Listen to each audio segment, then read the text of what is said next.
this makes me, I wish we had a whiteboard here. I would draw some stuff for you. I have that instinct in me big time. But so we have this thing called the C.A.R.E model. Have I shared that with you before? At With some our point? listeners. Well, I'll share it with the listeners. So it's visual. So I'll do my best to I can explain it. B-roll this on Okay. YouTube. Okay. Fair If you enough. point here, it will All right. appear.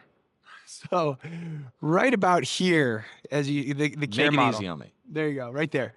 So the C.A.R.E model is a way of seeing the organic nature of human behavior. It's not a framework, it's not a template. It is a really powerful insight into why people behave the way they behave. So it's not a pyramid, it's not linear, it's an organic structure, as you can clearly see right here. At the center of that structure is the self, just you. And the first recognition that we touch on as we explain the C.A.R.E model is that you are valuable, full stop. You don't have to do anything to prove it. If you're not good at lacrosse, if you never win a championship, if you don't make the next sale in your company or whatever, nothing can violate that truth. So and that can be one of the most uncomfortable pieces of the whole discussion for people is that you matter and you don't have to win a freaking championship to prove that. So that's big. That's number one. That's at the very core of the model. Just beyond it, sit mindsets and drives. Mm-hmm. So I'll do drives first. Drives are maybe obvious, but it's everything physiological. It's nervous system level. It's thirst. It is if I step on a tack, I immediately recoil, and there's not a lot of processing that happens there. So it accounts for a lot of those things. Mindsets is maybe the interesting piece from a coaching perspective, because what you start to find is that the way one thinks about the self exists at the mindset level, not at the self level. So self-esteem, self-awareness, self-concept. Like you might have a poor self-concept. You might not think you're valuable. You're mistaken. Yeah. But that came from somewhere though. That was built. I have a baby now. Thrilled about it. Congratulations. Thank you so much. She's the absolute best. I don't think she has a lot of self-doubt, and and I really hope I hope she can remember that truth for her entire life, because people forget about it and they find counter evidence and they're taught. Anyway, going off script, mindsets and drives. The way we think about the self is not a true indicator of the self. Just beyond that, skills and strategies. So the skills and strategies that we develop over time are in alignment with our mindsets and drives.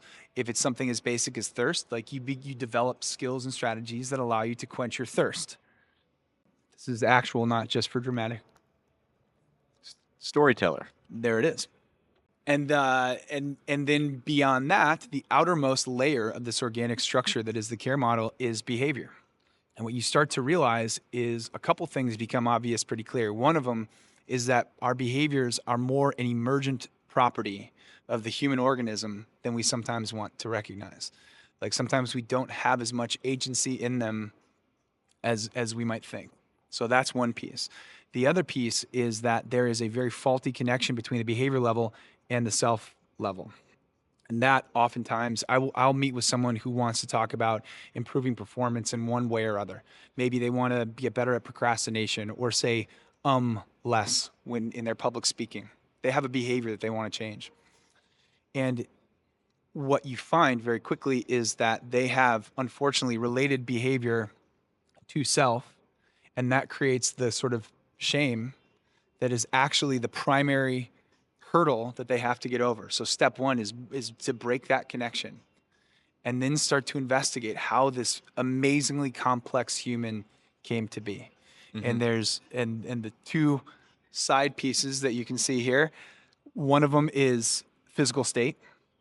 So you behave in a different way. If you're on 3 hours of sleep, your skills and strategies might be dulled, your mindset might be slightly shifted, and your behaviors will change similarly.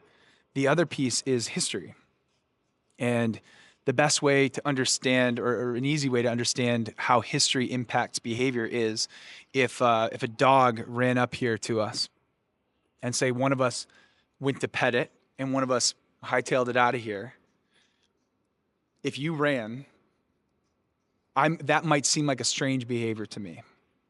But if I cared enough to understand that at some point in your life, in some point in your history, you'd been bit by a dog, that imprinted on your mindset and drive, develop skills and strategies in accordance to that, and you are behaving in a way that makes complete sense given your own unique history.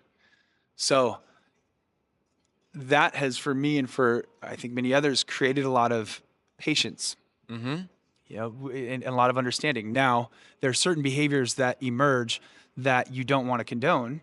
So it's not to say, like, to understand is not to condone. So you might say, hey, Tex keeps yelling at me. I get that it comes from somewhere. And if I care enough about you, we might continue a conversation until we get to a place of shared understanding. But I don't have to accept it. But to understand it is always the best first move. Mm-hmm. So, And then as a leader, you can help shape it, especially if it's a negative behavior. So now if I have a colleague or a coworker, I'm not just labeling and then exactly. writing that off. It's helped me understand. And then, hey, how about this? Exactly. It's less that kid's bad than it is that kid made a decision that didn't align with our standards.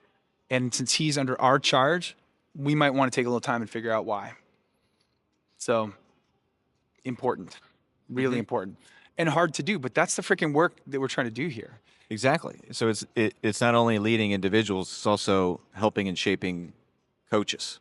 Absolutely. Yeah, I've been a part of many different programs, many different specific, right, weight room card programs, many Yep. different philosophies through leadership. So it's awesome to, I mean, reflect on all of those different, and then every time I learn something new and cool, think back to when that appeared Yep. or where I could have made a specific yeah. decision differently and how that could have impacted, right, the game, the season, or even that session. Yeah, that's right. Man, yeah, and in the best of worlds, I think this would be a nod to any coach who's trying to do thoughtful, meaningful work that will actually help people. I mean this is the kids probably know what behavior they should have selected more often than Good not. idea, bad idea. That's right. Good exactly. It's probably clear to them. And they probably are aware of skills and strategies that would have gotten them to a different place. So the question is, it always has to start with why did they not make that decision? And what you find very routinely is that you have to keep going layers and layers down. Ultimately, you want to get to the place where there's a judgment-free self-assessment of, I made this decision, I put it out into the world, I got feedback, it didn't work. I'm going to adjust the behavior, and if I can't adjust it enough, I'm going to develop a new skill or strategy, and we move forward.